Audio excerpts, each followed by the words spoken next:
Dans cette salle, on retrouve les acteurs majeurs du système scolaire de la région du Haut-Sassandra. Chefs d'établissement et directeurs d'études, tous prennent part à un séminaire de formation. Une rencontre initiée par la direction régionale du ministère de l'Éducation nationale et de l'alphabétisation DRENA. Objectif, mieux outiller les acteurs du système scolaire pour la promotion d'une éducation de qualité. Nous avons invité les enseignants, les chefs de service du public, les directeurs des études, qui sont les chefs d'établissement des collèges privés ou des écoles privées. Tous ceux-là qui sont responsables de l'animation de l'école en région sont formés, sont outillés aujourd'hui au leadership, à la conduite des hommes, au management et au coaching. Thème retenu pour ce séminaire, quel leadership pour une école de qualité? Pour atteindre la qualité à l'école, il faut d'abord qu'on puisse définir le leadership. Quel leadership le chef d'établissement ou bien un chef de structure scolaire doit avoir. Ensuite, après avoir défini le leadership, le type de leadership, nous sommes appesantis sur les différents outils de gestion d'une structure scolaire.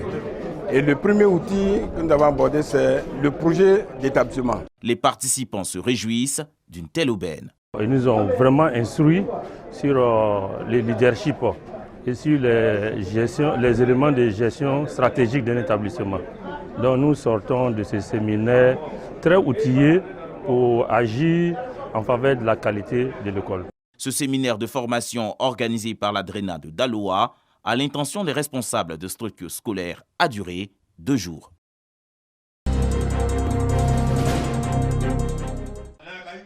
Place à Gbebani de Daloa. Ils sont sortis des plantations de café, de cacao et d'anacarde pour donner un sens à leur volonté de se constituer en syndicat pour la défense de leurs intérêts. Ces planteurs sont investis en qualité de coordonnateurs, secrétaires de section et comité de base du syndicat national agricole pour le progrès en Côte d'Ivoire. La seule alternative qui nous reste, c'est l'interpromotion café-cacao. Pour arriver là, il faut qu'on soit unis. La première chose que nous devons demander, c'est d'arriver à la transformation de nos matières premières. Si on n'arrive pas à la transformation, le producteur n'aura jamais rien. Les nouveaux responsables entendent faire de leur syndicat un instrument de bien-être social. À partir de cette investiture-là, je vais lancer un appel à mes camarades syndicalistes, particulièrement les producteurs en général, pour qu'il va avoir rapidement la mise en place des collèges de producteurs pour que nous quittons dans l'informel. La mission que vous nous avez demandé, c'est de sensibiliser les camarades planteurs pour faire la meilleure qualité. La lutte contre la déforestation, de ne pas faire travailler nos enfants dans nos plantations, que les place à l'école. Les responsables investis pourront compter sur le ministre Mamadou Touré qui les invite à la cohésion et au travail. Continuez à vous battre aux côtés du président Alassane Ouattara pour l'amélioration des conditions de vie et de travail de nos parents paysans sur l'ensemble du territoire national. Et en son nom, je veux prendre l'engagement que tout sera fait dans la mesure du possible, chaque fois qu'il en aura la possibilité, pour donner le juste prix à nos parents paysans et ainsi impacter positivement leur vie au quotidien. Le syndicat national agricole pour le progrès en Côte d'Ivoire, SYNAPSI, existe depuis 2005. Il totalise à ce jour plus de 3000 délégués.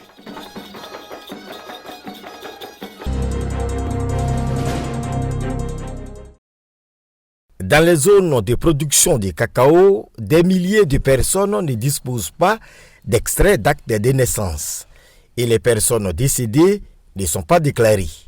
Dans la sous-préfecture de Gabiagui, département de San Pedro par exemple, ils sont plus de 5000 qui n'ont aucun papier administratif. Pour leur permettre d'obtenir un jugement supplétif, la société coopérative agricole Copaga, en collaboration avec l'Office national de l'état civil et de l'identification au NESI et une structure française, lance une opération spéciale de rattrapage à l'état civil pour ces milliers de producteurs et leurs enfants.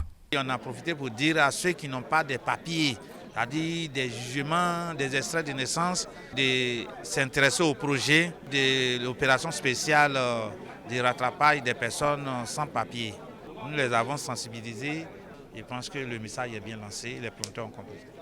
Le sous-préfet de Gabiadji, Bamba Fatogoma Ngolo, qui a procédé au lancement de cette opération de rattrapage, invite les producteurs de cacao à se faire enrôler. En dehors des opérations normales, vous avez des opérations spéciales que l'État organise.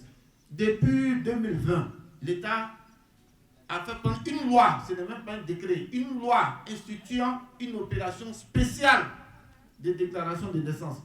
Mais en dépit de la prise de cette loi, on a encore des parents, des personnes, de nombreuses personnes qui sont dans nos contrées qui ne sont même pas déclarées à l'état civil. Ce n'est pas normal. Il faut que la donne change. 30 points focaux sont créés dans toute la sous-préfecture de Gabiadji afin de faciliter le déplacement des requérants.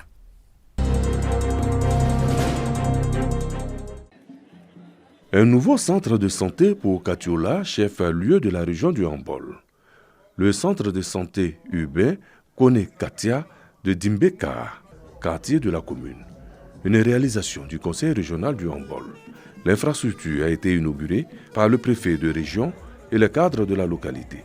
Pour le président du conseil régional du Hambol, l'ouvrage de 84 millions de francs CFA va désengorger le CHR. C'est de faire en sorte que les populations viennent effectivement faire les consultations à l'hôpital au lieu d'aller ailleurs. L'État travaille pour vous bénéficier et profiter des ouvrages construits par l'État de Côte d'Ivoire avec l'argent public.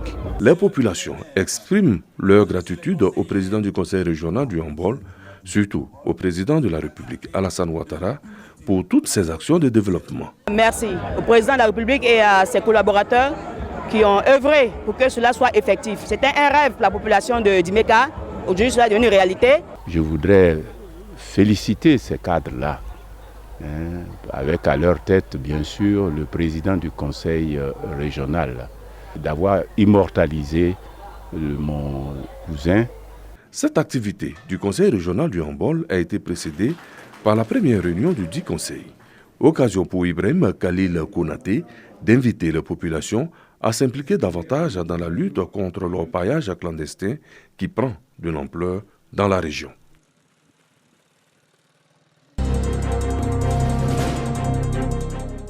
Le National Democratic Institute, NDI, et son partenaire l'USAID en mission de sensibilisation contre l'extrémisme violent à Waraniene, village touristique des Tisserands dans la commune de Korogo, région du Poro. L'activité s'inscrit dans un vaste programme baptisé Transition et inclusion politique. Pour atteindre sa cible, constituée essentiellement de jeunes et de femmes vulnérables, une représentation théâtrale exécutée par la troupe de Korogo.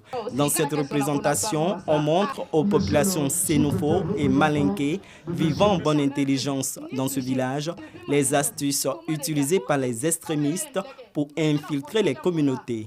La représentante de l'USAID a invité l'ensemble des populations à se donner pour ultime priorité la préservation de la paix sociale.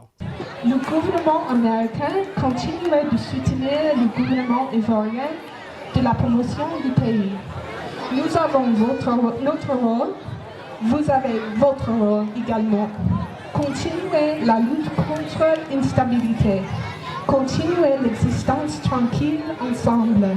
Nous sommes avec vous. Pendant la représentation, les jeunes et les femmes de Waraniene ont suivi avec beaucoup d'intérêt les messages véhiculés par le NDI et son partenaire. Ils s'engagent à redoubler de vigilance. L'État fait donc sa part. Les initiatives complémentaires, comme celles des organisations partenaires, sont encouragées. Je voudrais vous inviter à vous approprier la prestation théâtrale qui vient de se dérouler. Le programme de transition et d'inclusion politique du National Democratic Institute a démarré en Côte d'Ivoire en 2018.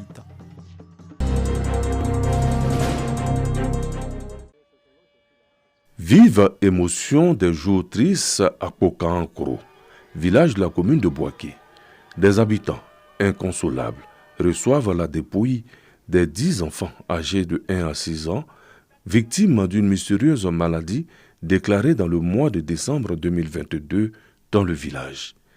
La direction régionale de Béké, du ministère de la Solidarité et de la lutte contre la pauvreté et celle de la santé, de l'hygiène publique et de la couverture maladie universelle ont tenu à apporter leur soutien aux parents des défunts. Pour le moment, nous pouvons dire que le feu est éteint. Nous faisons tout pour ne pas que cet événement survienne dans ce village. La ministre de la Solidarité a pensé à ces sœurs qui ont perdu aujourd'hui leurs enfants en donnant une enveloppe à chacune d'elles, elles sont au nombre de 10, en vue de mener une activité génératrice des revenus. Après une sobre cérémonie marquée par une libation, les populations expriment leur reconnaissance à l'État de Côte d'Ivoire. Bien vrai, j'ai perdu des parents, j'ai perdu des petits-fils. Mais vous savez, quand tu as un soutien, tu ne peux pas trop casser la tête. Donc grâce au gouvernement, je me suis ressaisi. Je dis merci au gouvernement parce qu'ils nous ont beaucoup soutenus depuis le début. Merci au nom de toutes mes sœurs. Les corps ont été conduits au cimetière du village. Selon l'Institut Pasteur de Côte d'Ivoire, une bactérie, le Clostridium, serait à la base de la maladie. Sur une vingtaine de victimes, 13 ont succombé, dont 10 enfants.